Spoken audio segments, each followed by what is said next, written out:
जब तक अपने जीवन का वास्तविक लक्ष्य हम निश्चय नहीं कर लेते हैं,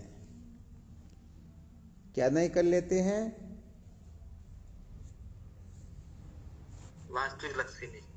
वास्तविक लक्ष्य निर्धारित नहीं कर लेते हैं, तब तक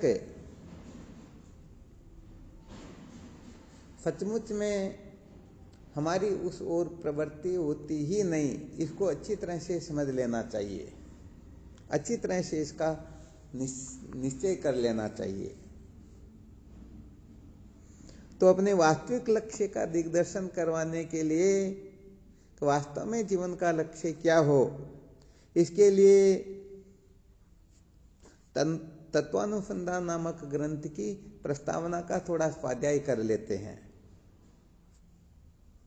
हाँ, थोड़ा ध्यान अच्छी तरह से देना ना। ये तत्वानुसंधान जो है वेदांत का सर्वोत्कृष्ट ग्रंथ है। ऐसा समझना चाहिए जैसे ब्रह्मसूत्र जो है ना, वेदांत दर्शन, जिस प्रकार से वेदांत दर्शन में 4 अध्याय है, उसी प्रकार इसमें भी 4 परिच्छेद है और प्रत्येक परिच्छेद के अंतर्गत ब्रह्मसूत्र के अनुसार दिग्दर्शन करवाया गया है। तो चिदगनानंद जी महाराज ने बड़ा परिश्रम करके जिज्ञासुओं के कल्याणार्थ विशेष सूत्र जो प्रस्तुत किए, उनका तो फिर बाद में, क्योंकि ये थोड़ा विचार सागर से भी उच्च कक्षा का ग्रंथ है, तो इसका स्वाध्याय तो बाद में होगा। पहले केवल इसकी प्रस्तावना का स्वाध्याय कर लेते हैं। तो इसमें चिदगनानंद जी महाराज लिखते हैं, इस संसार विषय मोक्षते परे दूसरा कोई पदार्थ अधिक नहीं है, किंतु मोक्ष ही सर्वते अधिक है। ध्यान देना अच्छी तरह से, है ना। क्या बताया? जी गुरुदेव। इस संसार विषय मोक्षते परे दूसरा कोई पदार्थ अधिक नहीं है, किंतु मोक्ष ही सर्वते अधिक है। यहां पर समझो ये डंके की चोट से सिद्ध करके बताया जा रहा है। ऐसा समझो कि ये जो बताया जा रहा है ना, तर्क वितर्क की कोई गुंजाइश ही नहीं है। यहां पर तो निर्णय सुनाया जा रहा है। जैसे वार्तिक जो होता है ना, वार्तिक के अंतर्गत निर्णय होता है, और ये वार्तिक जो है वेदांत की अवधि होती है, वार्तिका वेदांता अवधि, ये अंतिम जो होता है वार्तिक होता है। तो जैसे उसमें निर्णय सुनाया गया, उसी प्रकार से यहाँ पर निर्णय सुनाया जा रहा है कि इस संसार विषय मोक्षते परे दूसरा कोई पदार्थ अधिक नहीं है, अर्थात मोक्ष ही सबसे श्रेष्ठ है, मोक्ष से श्रेष्ठ और कुछ है ही नहीं। आ गया समझ में? जी गुरुदेव। तो इसके लिए समझो शंका पूर्वक किसी ने तर्क कर लिया, वो कोई शंका कर ले, तो उसके लिए चिदगनानंद जी महाराज आगे लिखते हैं, ऐसा क्यों है? तो क्योंकि मोक्ष को प्राप्त हुआ ये अधिकारी पुरुष पुनः जन्मरणाधिक संसार को प्राप्त होता नहीं, अर्थात मोक्ष होने के पश्चात जन्म मरण के चक्कर से सदा सदा के लिए छुटकारा प्राप्त हो जाता है। क्या हो जाता है? सदा सदा के लिए जन्म मरण का छुटकारा हो जाता है। हाँ, जन्म मरण का सदा सदा के लिए निराकरण हो जाता है, छुटकारा प्राप्त हो जाता है।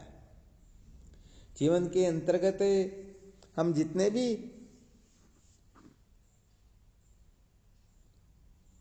जिस प्रकार के भी जैसे भी करते धरते या पता नहीं क्या क्या, वो सारा का सारा सबकी तीसरी हो जाती है तत्व ज्ञान से, मोक्ष की प्राप्ति से। क्योंकि जब मोक्ष की प्राप्ति होती है तो फिर जन्म होता ही नहीं है, और जब जन्म ही नहीं होता है तो किए हुए सारे के सारे कर्म एक साथ जलकर उसी समय भस्म हो जाते हैं। यहाँ पर थोड़ा ये रहस्य समझ लेना चाहिए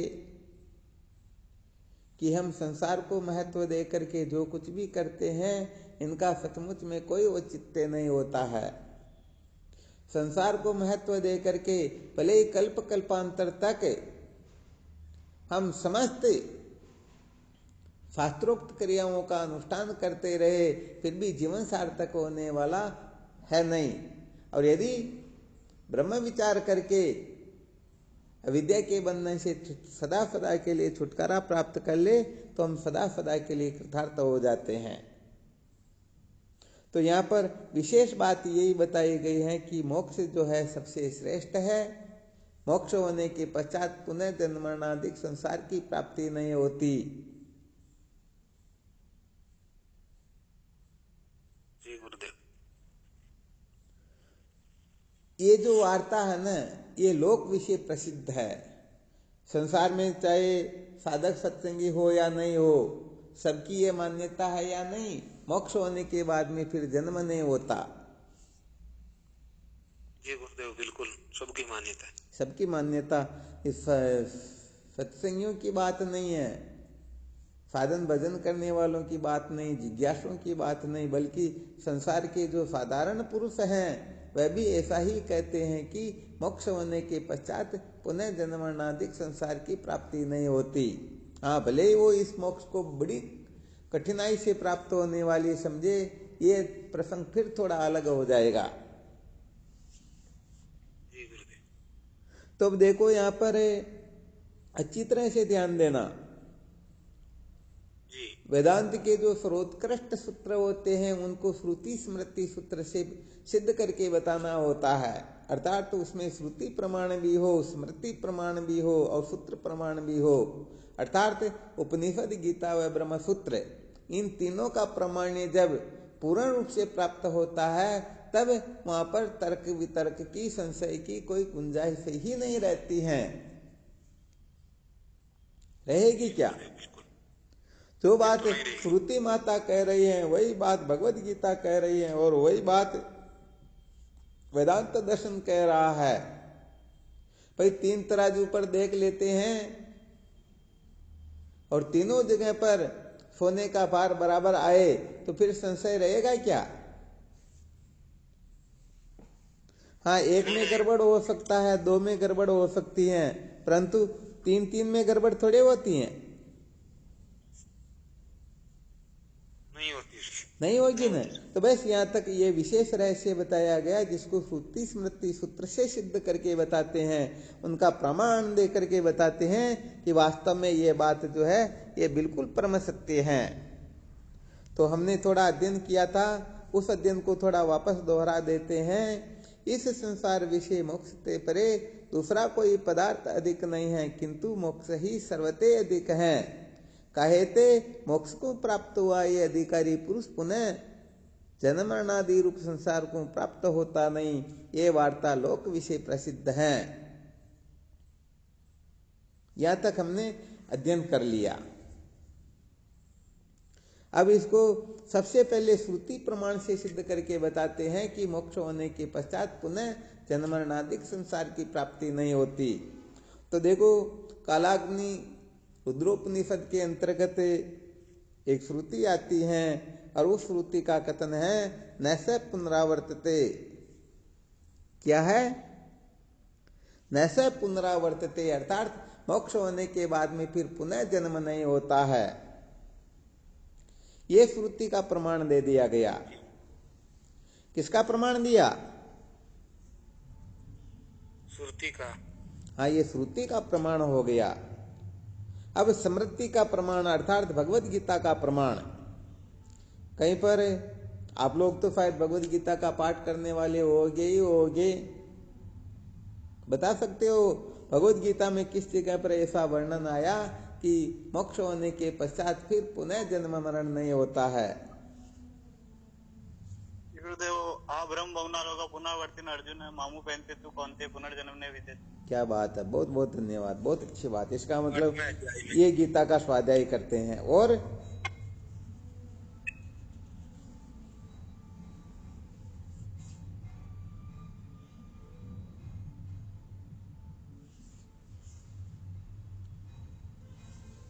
पारस जी एक बार वापस बोलो। अमुपेति तु कौनते, ये पुनर्जन्म न विद्यते। हाँ, ब्रह्म पुनः लोकान अर्जुन। हाँ, नहीं, बहुत धन्यवाद, बहुत अच्छा। अच्छा, और भी कोई साधक बता सकते हैं क्या? अच्छा, पहले तो ये बताओ, भगवत गीता के एक अध्याय का पाठ कौन कौन करते हैं? केवल ऑडियो ऑन करके बंद कर दो ताकि पता चल जाएगा।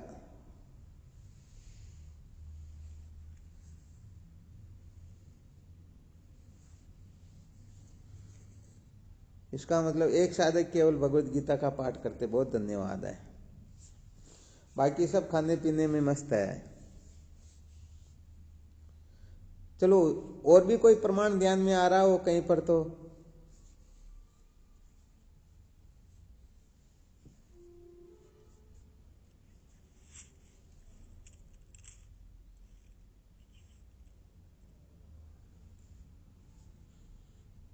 नहीं आ रहा क्या?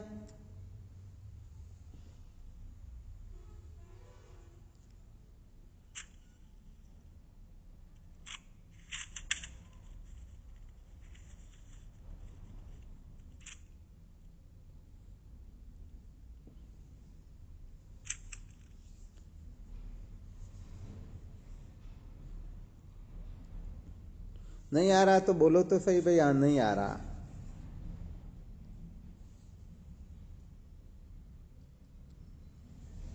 न तद्भास्यते सूर्यो न शशांको न पावक यद्गत्वा न निवर्तन्ते तद्धाम परमम्।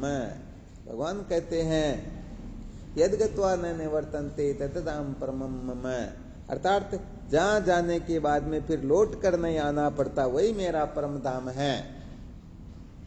तो भगवत गीता के द्वारा सिद्ध हो गया न, यद्गत्वा न निवर्तन्ते, केवल इतना सा सूत्र है। ठीक है। श्रुति माता का संकेत था न स पुनरावर्तते, भगवत गीता का संकेत है यद्गत्वा न निवर्तन्ते, और ब्रह्मसूत्र का संकेत है अनावृत्ति शब्दात है। यह ब्रह्मसूत्र का अंतिम सूत्र है। हाँ, ध्यान देना अच्छी तरह से।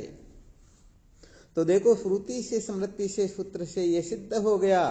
हाँ, पहले इस बात को थोड़ा अच्छी तरह से समझ लेना है। श्रुति स्मृति सूत्र, इन तीनों के द्वारा जो वस्तु प्रमाणित हो जाती है वह ध्रुव सत्य होती हैं।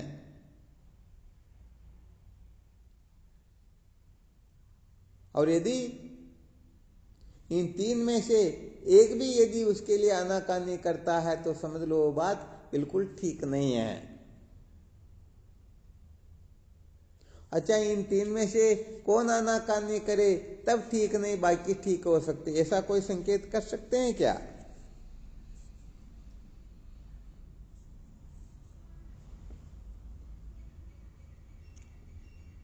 ब्रह्म सूत्र आनाकानी करे तब तो चल सकता है, परंतु ये सुरती माता और समर्थी दोनों ही एक ही बात के तब तो दिख सकते हैं, नहीं तो नहीं। फिर भी आप रहस्य को नहीं समझ सके। दो का नहीं कहना था, केवल एक का कहना था। श्रुति माता स्वामी जी। हाँ बस, बहुत धन्यवाद। इसको कहते समझ। अरे भाई, श्रुति माता यदि आनाकानी करे, बल्कि स्मृति सूत्र कितने भी चिल्लाते रहे, फिर भी ये मान्य नहीं हुआ करते हैं। श्रुति माता के अनुकूल होकर के ही भगवत गीता व ब्रह्मसूत्र प्रमाणित हुआ करती, इनका प्रमाण्य स्वीकार किया जाता है, वरना श्रुति माता से प्रतिकूल होकर के इनका प्रमाण्य वास्तव में स्वीकार किया जाता ही नहीं। हाँ, ध्यान रखो थोड़ा अच्छी तरह से। वैसे जब थोड़ा अभी जिस जगह की कक्षा चल रही है उस जगह पर बता रहे हैं, जब आगे चलेंगे तब और विशेष बात बता देंगे। उसके सामने श्रुति माता भी कुछ नहीं होती है, परंतु अभी बता देंगे तो पता नहीं आप लोग क्या क्या गड़बड़ घोटाला कर लोगे। परंतु बहुत उच्च कोटि की बात होती, उसको समझने के लिए थोड़ा पावर चाहिए। जो अनात्म पदार्थों में ममता ममता करके बैठे हुए हैं, सचमुच में इस कारण से वो रहस्य समझ में आता नहीं। तो यहाँ पर इन तीनों का जो प्रमाण प्रस्तुत किया जा रहा है, ताकि अपने को अच्छी तरह से निश्चय हो जाए कि मोक्ष से श्रेष्ठ और कोई वस्तु होती ही नहीं। हाँ, ध्यान रखना अच्छी तरह से, क्योंकि जब तक हम मोक्ष को सर्वश्रेष्ठ नहीं समझेंगे तब तक इस संसार के कीचड़ में ही पड़े रहेंगे। किसी को बनाए रखेंगे, किसी को बनाए रखना चाहेंगे, किसी को बिगड़ने से बिगड़ने से हम डरेंगे, पता नहीं क्या क्या कल्पना करेंगे, और संसारारण्य में भटकने के सिवाय कुछ भी प्राप्त कर सकेंगे ही नहीं। इसलिए सबसे पहले इस बात को अच्छी तरह से निश्चय करो, मोक्ष से श्रेष्ठ कुछ होता ही नहीं। मुझे इसी जीवन में आत्मलाभ प्राप्त करना है, इसी जीवन में मुझे समस्त बंधनों से मुक्त होकर के सत्य का साक्षात्कार करना है। तो सत्य बात कहें तो ये हम सुनते तो बहुत है, सुनाते तो बहुत है, परंतु मोक्ष के नाम से ही हम डरते हैं। हाँ, जब प्रैक्टिकली अनुभव किया जाएगा ना, इनका जब सचमुच में प्रैक्टिकल रूप से इनका जब परीक्षण निरीक्षण समीक्षण किया जाएगा तो हम उसी समय डरने लग जाएंगे, नहीं नहीं हमको मोक्ष नहीं चाहिए, क्योंकि मोक्ष के अंतर्गत मिलता कुछ नहीं, छूटता सब कुछ है।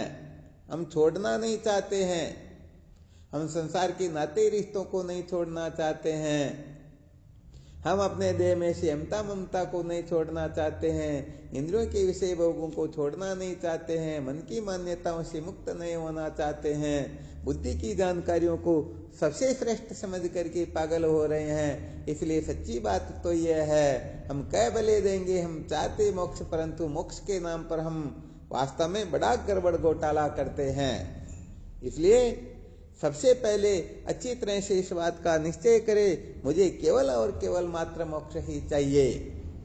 तो भाई जो सचमुच में मोक्ष को चाहता होगा वह छुटकारे के नाम से डरेगा नहीं। वैसे देखा जाए तो हमारे मूर्धन्य विद्वानों का कथन है, अष्टावक्र गीता का कथन है, आश्चर्य मोक्ष काम से मोक्षा देवी विषि का।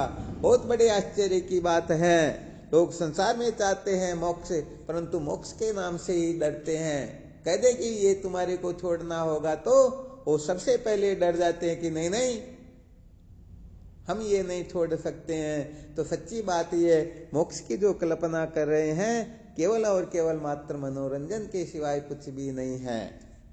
आ गया समझ में अच्छी तरह से?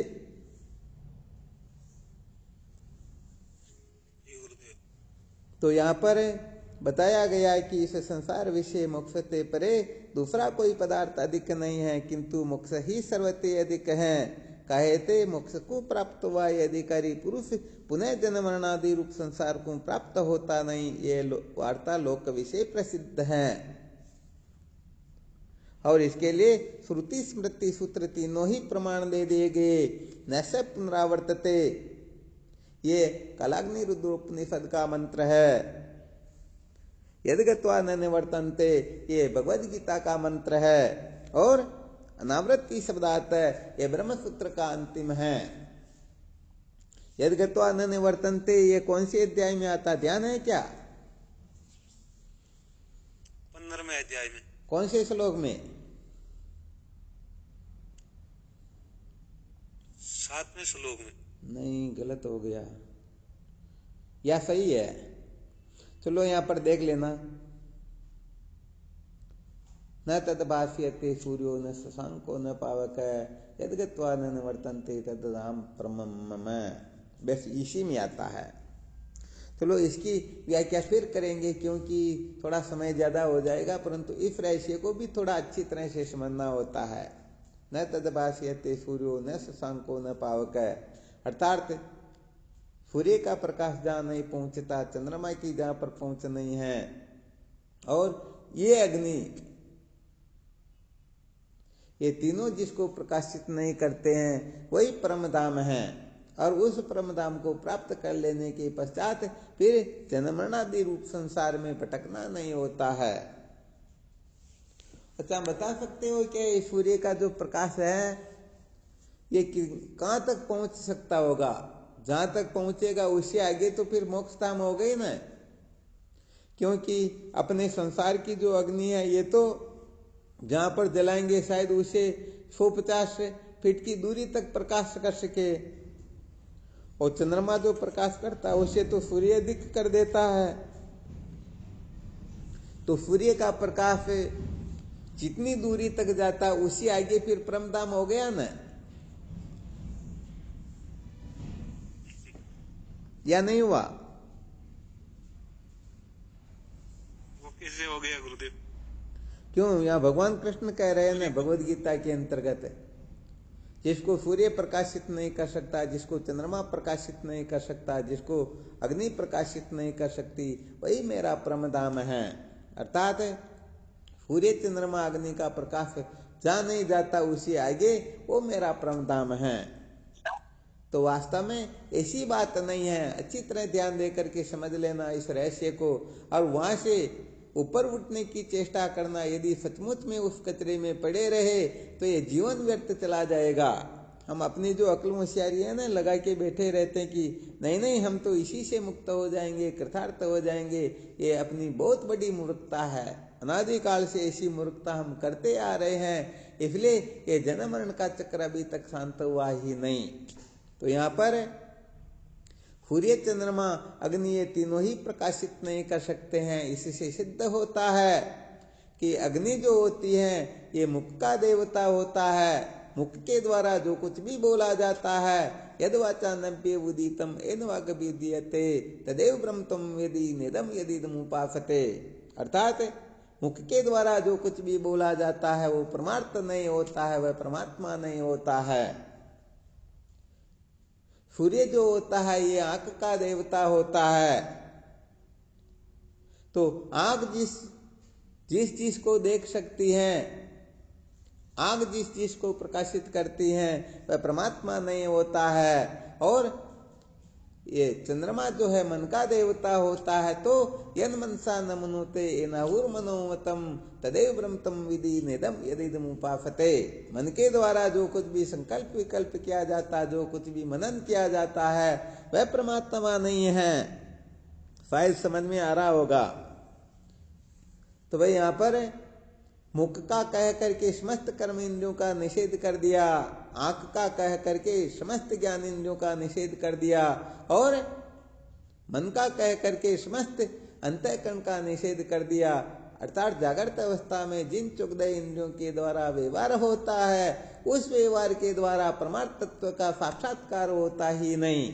इसलिए इन 14 इंद्रियों के द्वारा भले ही आप कितना भी उच्च कोटि का या कैसा भी व्यवहार क्यों न करो, इससे अविद्या के बंधन से मुक्ति मिलने वाली स्वप्न में भी नहीं है। अतः इन सबको कचरा समझ करके एक तरफ डालना होता है। तो देख लो भाई, हम सचमुच में अपनी मान्यताओं से मुक्त नहीं होना चाहते हैं, कल्पनाओं में उलझे रहना चाहते हैं। जो कुछ भी हम जान रहे हैं, हमारे को इतना विश्वास है कि हम जो कुछ भी जानते मानते करते रह रहे हैं यही जीवन का सार है। इसे हमने अपने को इधर उधर होना नहीं है।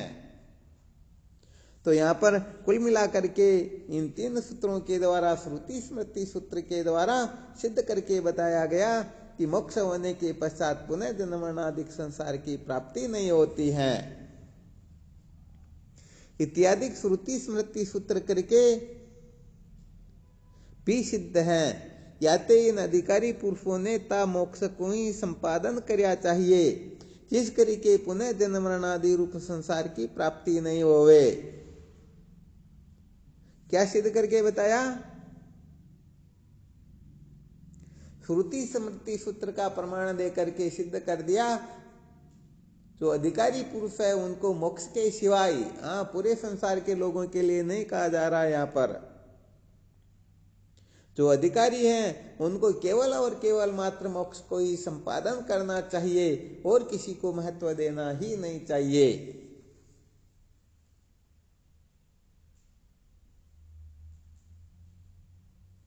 आ गया यहां तक समझ में? तहाँ इस जीवात्मा की जा अज्ञान की निवृत्ति पूर्वक अपने सच्चिदानंद ब्रह्म स्वरूप में स्थिति है, ताका नाम मोक्ष है। ध्यान देना अच्छी तरह से। इस जीवात्मा की अज्ञान की निवृत्ति पूर्वक अपने सच्चिदानंद ब्रह्म रूप में स्थिति है, ताका नाम मोक्ष है। क्या बताए? एक तो अज्ञान की निवृत्ति और एक परमानंद की प्राप्ति, इसको कहते हैं मोक्ष। ब्रह्म लोकादिकों की प्राप्ति मोक्ष रूप नहीं है।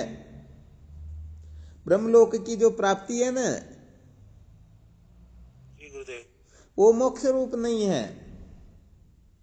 जिस कारण से देखो फिर यहां पर श्रुति का मंत्र दे रहे हैं कि ब्रह्मलोक की प्राप्ति, ध्यान देना, यहाँ पर जब ब्रह्मलोक की प्राप्ति मोक्ष रूप नहीं है तो स्वर्गादि लोकों की प्राप्ति मोक्ष रूप हो सकती है क्या? नहीं हो सकती। हाँ, तो यहाँ वेदांत के जो मूर्धन्य विद्वान होते हैं ना, वो कचरे में नहीं पड़ते, छोटी छोटी बातों के चक्कर में नहीं पड़ते, उनका कथन नहीं करते हैं। वो तो कहने का मतलब ऐसा ब्रह्मास्त्र प्रस्तुत करते हैं कि जब ब्रह्मलोक की प्राप्ति मोक्ष रूप नहीं है तो बाकी किसी के लोक को प्राप्त कर लेना मोक्ष होता ही नहीं। आ गया समझ में? जी गुरुदेव। चलो, बहुत बहुत अच्छी बात है।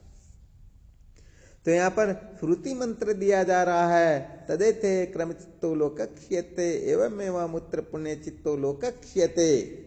जैसे कर्म रचित लोक नाश को प्राप्त हो जाते हैं, ऐसे ही पुण्यों के द्वारा जो ब्रह्मलोक प्राप्त किया जाता है ये भी एक न एक दिन नष्ट हो ही जाता है। ये श्रुति मंत्र का निर्देश किया गया। फिर स्मृति का देख लो, भगवद गीता का देख लो।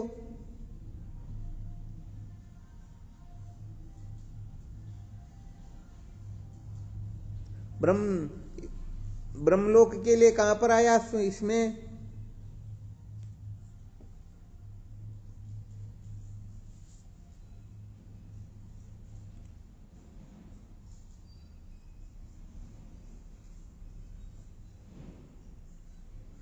हाँ, किसी को ध्यान में हो तो बोलो। अरे अभी पारसी ने सुनाया ही था। क्या है? आवाज कट गई गुरुजी, आवाज कट गई क्या? आवाज कट गई।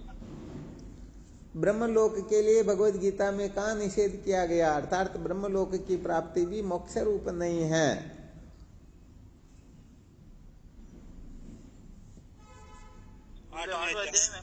बस 8वें अध्याय के 16वें श्लोक में पुनरावर्ती नो अर्जुन मामुपेति तो कौनते ये पुनर्जन्म न विद्यते।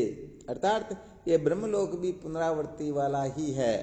तो देखो, श्रुति माता का मंत्र पहले बता दिया गया, तदेते क्रम चित्तो लोकक्ष्यते एवं एवं मूत्र पुण्य चित्तो लोकक्ष्यते। इस श्रुति ने इस लोक की न्यायी ते ब्रह्मलोकादिक भी नाशवान कहे हैं। और अब ब्रह्मभुवन लोका पुनरावर्ती नो अर्जुन, इस गीता वचन करके श्री भगवान ने भी ते ब्रह्मलोकादिक लोक पुनरावर्ती वाले कहे हैं। या ते तीन लोकों की प्राप्ति मोक्ष रूप नहीं है। सो उक्त मोक्ष इन अधिकारी पुरुषों को एक आत्मज्ञान करके ही प्राप्त हुए हैं। ध्यान देना अच्छी तरह से।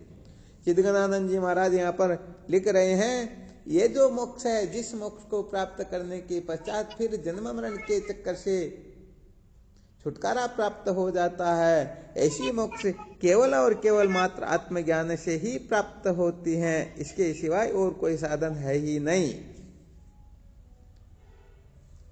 सो उक्त मोक्ष इन अधिकारी पुरुषों को एक आत्मज्ञान करके ही प्राप्त हुए हैं, अन्य किसी कर्म उपासना आदि उपाय करके प्राप्त होता नहीं।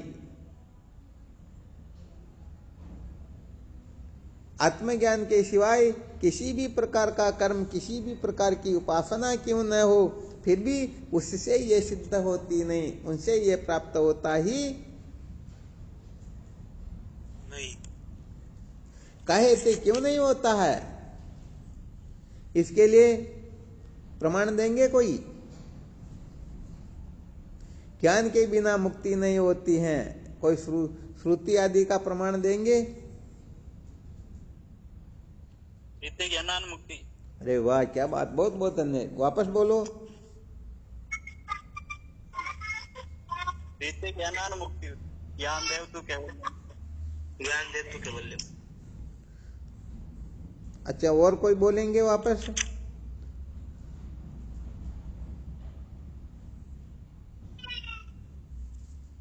ज्ञानदेव तू केवल्यम आता है।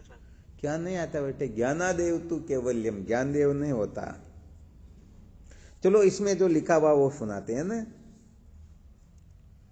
सबसे पहले इसमें श्रुति उद्धृत की गई है, ज्ञानादेव तू केवल्यम, अर्थात केवल्य मोक्ष जो है केवल और केवल मात्र ज्ञान से ही प्राप्त होता है। पहले नंबर का सूत्र है। दूसरी श्रुति बताई गई है तमेव विदित्वाति मृत्युमेति नान्य पंथा विद्यते अयनाय, अर्थात आत्मदेव को जान करके ही जन्म मृत्यु की श्रृंखला से छुटकारा प्राप्त किया जाता है, और कोई साधन है ही नहीं।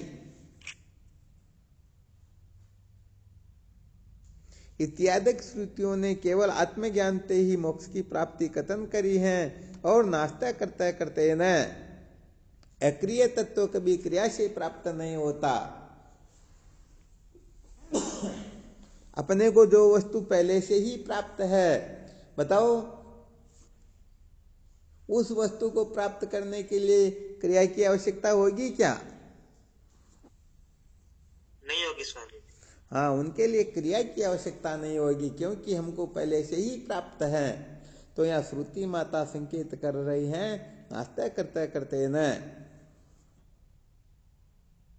अक्रिय तत्व क्रिया से प्राप्त नहीं होता। अच्छा, इसी आगे फिर श्रुति माता क्या कहती, देखो ध्यान देकर सुनना।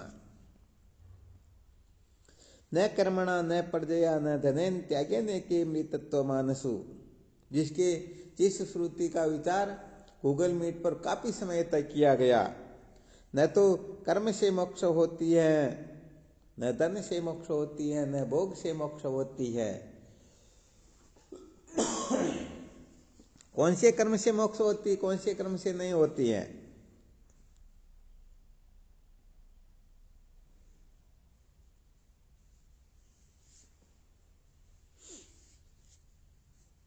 न कर्मणा न प्रजया न धनेन। क्या हुआ? कर्म से मोक्ष होती नहीं।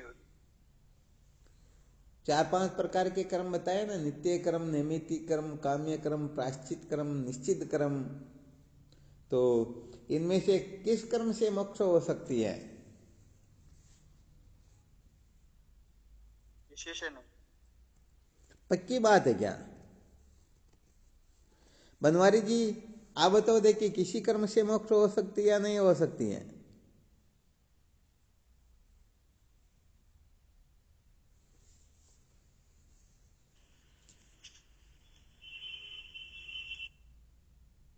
समूलाल जी माशा आप बताओ। अपना भी तो अनुभव होना चाहिए ना। हम समझ लें कि कर्म से मोक्ष नहीं होती, परंतु हम कर्म में ही रचे पचे रहते हैं, उन्हीं को महत्व देते हैं, उन्हीं के पीछे पागल होकर रहते हैं, उन्हीं को बनाए रखना चाहते हैं।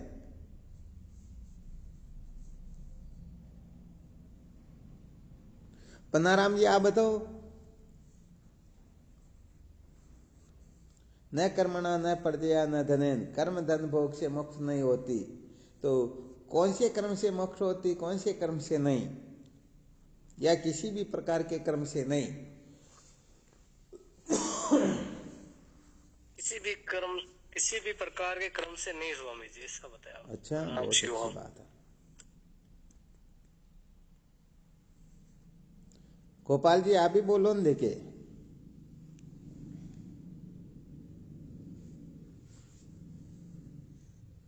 चलो बिजी भी हो सकते हैं।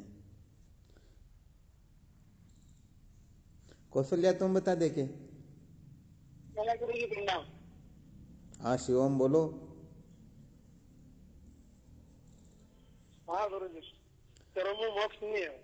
हाँ, इसमें कर्म से मोक्ष नहीं होती तो किसी भी कर्म के चक्कर में नहीं पड़ना। जब वेदांत की कक्षा होती तब बड़े से बड़े काम को भी एक तरफ कर देना चाहिए, कोई फर्क नहीं पड़ता। 1500 का नुकसान हो जाएगा तो हो जाएगा। और जब आप नुकसान को सहन नहीं कर सकोगे तो ब्रह्म विद्या के अधिकारी भी नहीं हो। ये हम इस बात को अच्छी तरह से जानते हैं कि वेदांत की क्लास में हम अपने मन को, अपनी इंद्रियों को एकाग्र करके श्रवण कर रहे हैं, तो 10, 20, 50 काम और भी करते जा रहे हैं, साथ ही साथ ये भी सुन रहे हैं, ऐसा नहीं। बहुत धन्यवाद, बहुत अच्छा। कौशल्या तुम बता देखे। किसी भी प्रकार के कर्म से चलो बहुत अच्छी बात है। और भी कोई बताना चाहे क्या? कम से कम अपने को निश्चय हो जाना चाहिए, परंतु इसको कथन मात्र तक नहीं रखना है। सचमुच में इसको क्रियान्वित भी तो करना अपने को। कि मोक्ष चाहिए तो इसके लिए किसी भी प्रकार का कर्म सार्थक नहीं होता है, इसलिए इन कर्मों से ऊपर उठना ही होता है, चाहे वो निषिद्ध कर्म हो चाहे विहित कर्म हो। सुनीता तू भी बता सकती क्या?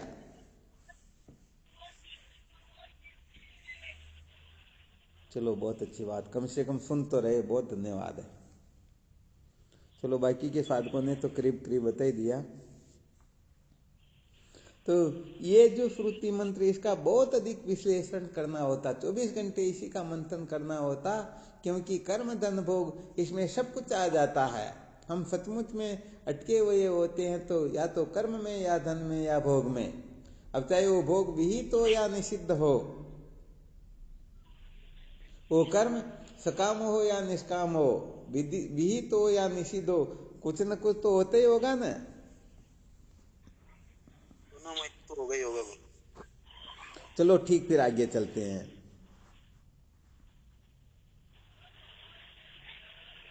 न कर्मणा न प्रजया न धनेन त्यागेन केमृतत्व मानसु इत्यादि श्रुतियों ने कर्म उपासना आदि को ते मोक्ष की प्राप्ति का निषेध किया है। या तो एक आत्मज्ञान ही ता मोक्ष की प्राप्ति का साधन है, तहाँ ब्रह्मते अभिन्न रूप करके जो अपने आत्मा का अहम ब्रह्मास्मि या प्रकार का ज्ञान है, ताका नाम आत्मज्ञान है। ध्यान देना अच्छी तरह से। आत्मज्ञान किसको बताया? ब्रह्म से अभिन्न रूप करके जो अपने आत्मा का अहम ब्रह्मास्मि या प्रकार का ज्ञान है, अर्थात आत्मा व ब्रह्म के एकत्व का निश्चय, अहम ब्रह्मास्मि ये जब निश्चय होता है, समझो उसी का नाम है मोक्ष। क्या बात है, बस इसी का नाम मोक्ष होता है।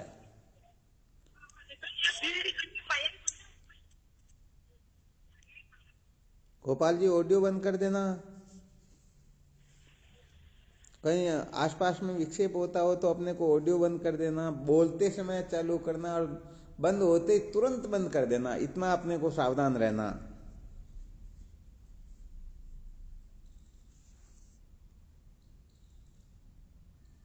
इस प्रकार के आत्मज्ञान करके ही सो उक्त मोक्ष प्राप्त होवे हैं। जीव ब्रह्म के भेद ज्ञानते सो मोक्ष प्राप्त होता नहीं।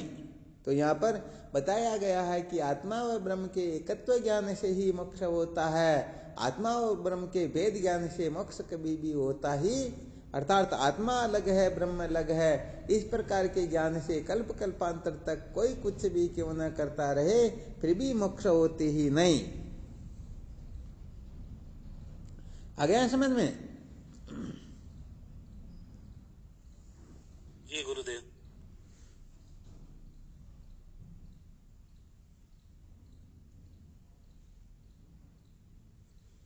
हाँ, यहाँ पर कुल मिलाकर के रहस्य को बहुत अच्छी तरह से समझना होता है।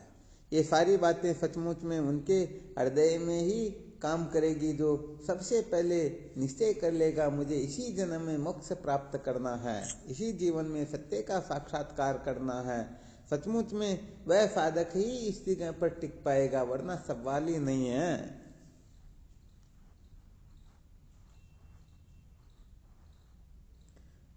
जीव ब्रह्म के भेद ज्ञान से सो जीव ब्रह्म के भेद ज्ञानते सो मोक्ष प्राप्त होता नहीं। काहेते उदर मंत्रम कुरुते अतत से वयम भवती।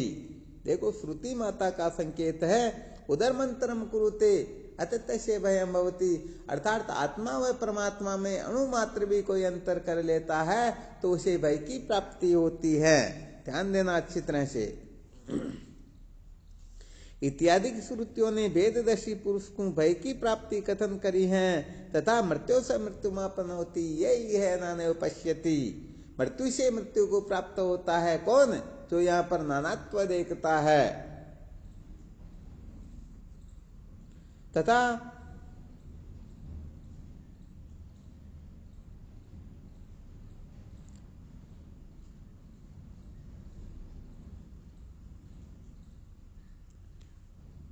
तो मृत्यु से मृत्यु को कौन प्राप्त होता है? जो यहां पर नानात्व देखता है। इत्यादि की श्रुतियों ने भेददर्शी पुरुष को पुनः पुनः जन्म मरण की प्राप्ति कथन करी है। और अतएव ने देवता मुपास्ते अन्यो ऐसा वन्यो स्मृति न स वेद यथा पशुरे स देवा नाम। मैं अन्य हूं, परमात्मा अन्य है, इस प्रकार से जानने वाला वास्तव में कुछ जानता ही नहीं। इत्यादि श्रुतियों ने भेददर्शी पुरुष को पशु कया है, अतः भेद ज्ञान को मोक्ष की साधनता संभवती नहीं। उल्टा इन उक्त श्रुतियों ते जन्म मरण रूपी संसार की ही साधनता सिद्ध होवे हैं। और प्रज्ञानम ब्रह्म अहम ब्रह्मास्मि तत्वमसि अयमात्मा ब्रह्म इत्यादि श्रुतियों ने तथा क्षेत्रज्ञम चापि माम विधि इत्यादि स्मृति वचनों ने जीव ब्रह्म का वेद ही कथन करया है। याते अहम ब्रह्मास्मि या प्रकार का जीव ब्रह्म का अवेद ज्ञानी ता मोक्ष का साधन सिद्ध होवे हैं। सो मोक्ष का साधन रूप आत्मज्ञान इन अधिकारी पुरुषों को ब्रह्मवेता गुरु के मुक्ते वेदांत शास्त्र के श्रवण मनन निध्यासन करके ही प्राप्त हुए हैं। यहाँ तक जो बोला गया समझ में आया क्या?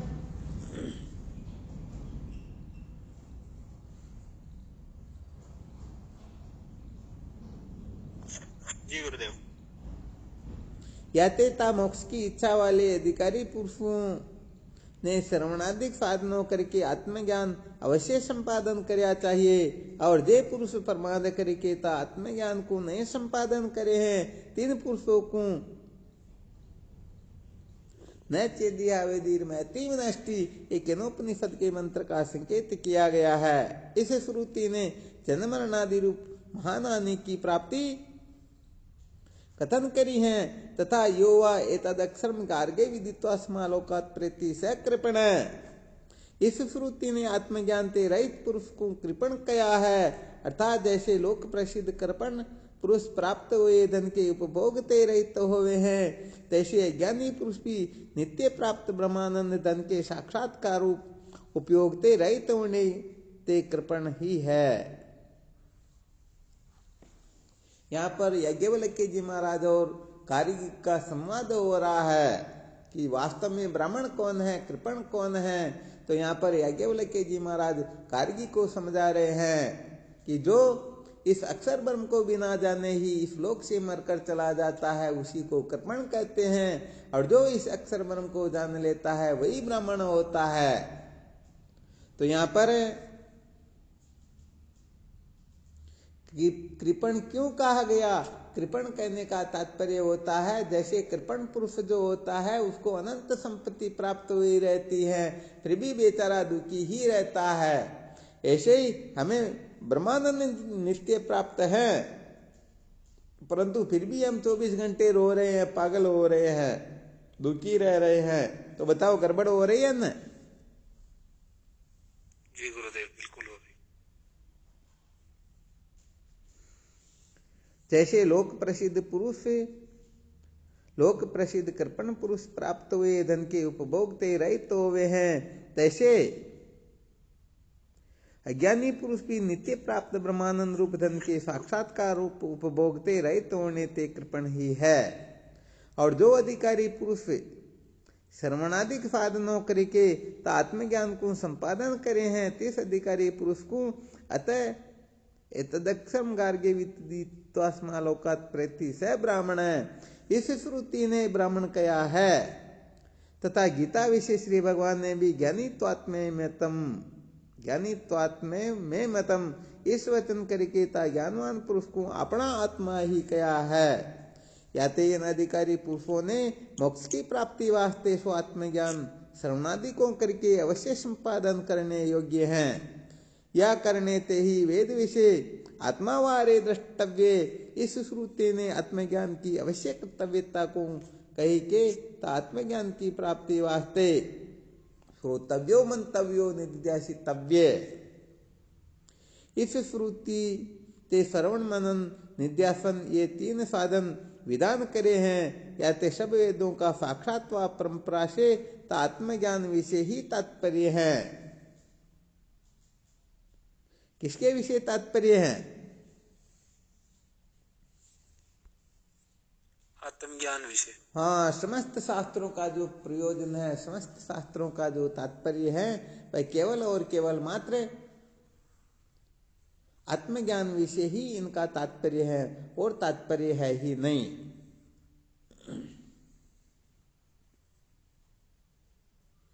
तो यहाँ तक जो सुनाया, इसी का विशेष रूप से मंथन करना। 2 पृष्ठों का थोड़ा स्वाध्याय किया, दोनों पृष्ठ व्हाट्सएप पर भेज देंगे, और इन दोनों का खूब चिंतन मनन करना। सच्ची बात तो यह है कि जब तक लक्ष्य निर्धारित नहीं होता है, जब तक मोक्ष की प्राप्ति अपने जीवन का लक्ष्य नहीं बनता है, तब तक सत्य कहें तो ये मौज मस्ती मनोरंजन ही ज्यादा होता है। जिस दिन सचमुच में अपने जीवन का लक्ष्य मोक्ष हो जाएगा, उस दिन ये संसार अपने दिमाग से 100% निकल जाएगा। और यदि मोक्ष अपने जीवन का लक्ष्य न बने तो सच्ची बात यह है कि हम टाइम पास करने के लिए सुन जरूर लेंगे, परंतु मोक्ष की अपने को कोई जरूरत होगी ही नहीं। हाँ, ये थोड़ी विशेष बात है।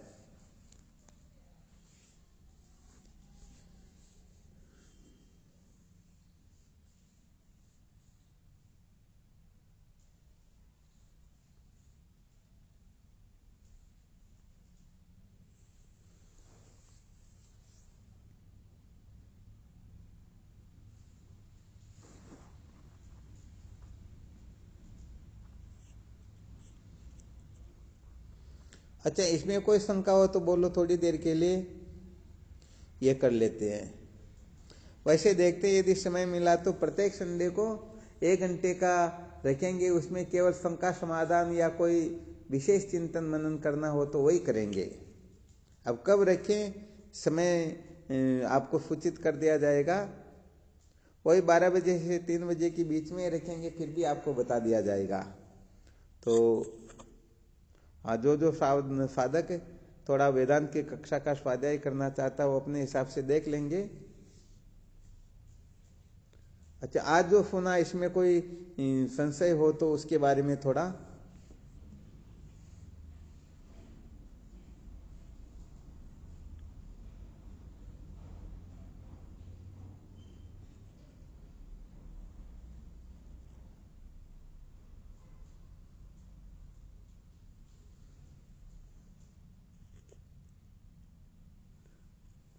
किसी को कोई संशय नहीं?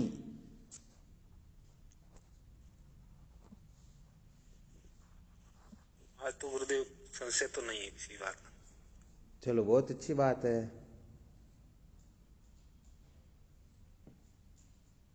ये जरूर है।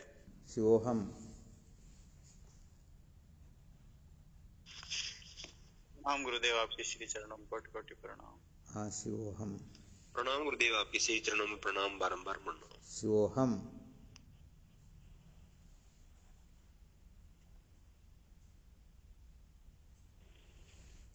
प्रणाम स्वामी जी, आप चरणों में बात। शिवोहम। सबसे पहले आज जो पढ़ाया गया उसी को पढ़ना है, कम से कम 2-3 बार पढ़ के फिर दूसरा काम करना, वरना अभी तुरंत दूसरे तीसरे काम में लग जाओगे तो वही गड़बड़ होगी फिर।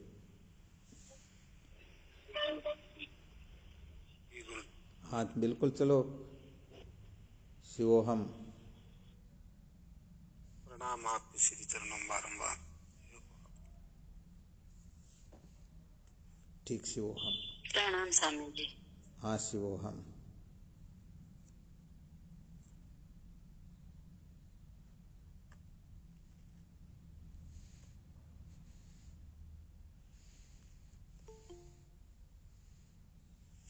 प्रणाम स्वामी जी, आपके श्री चरणों में कोटि कोटि प्रणाम। हाँ, शिवोहम। कोटि कोटि प्रणाम स्वामी जी, आपके श्री चरणों में। हाँ, शिवोहम। अरे लीना जी। प्रणाम स्वामी जी, आपके श्री चरणों में कोटि कोटि प्रणाम। हाँ, शिवोहम। शिवोम नारायण हरि ओम। अब अपने लीना जी कोटा वाले तो अब जुड़े, परंतु क्लास ही पूरी हो गई बेटे अब तो। चलो फिर भी। गुरुजी शिवोम गुरुदेव। हाँ, नमो नारायण। अच्छा, ग्रुप में जो पृष्ठ भेजे गए उनका स्वाध्याय करना। अभी उन 2 पृष्ठों के ऊपर ही अध्ययन चला था, अब समय निकलने के बाद में कुछ नहीं होता। 12:30 से सत्संग चालू हो गई थी। अब सावधान रहना होता। प्रत्येक संडे को सावधान रहा करो। 1 घंटे के लिए क्लास लेंगे।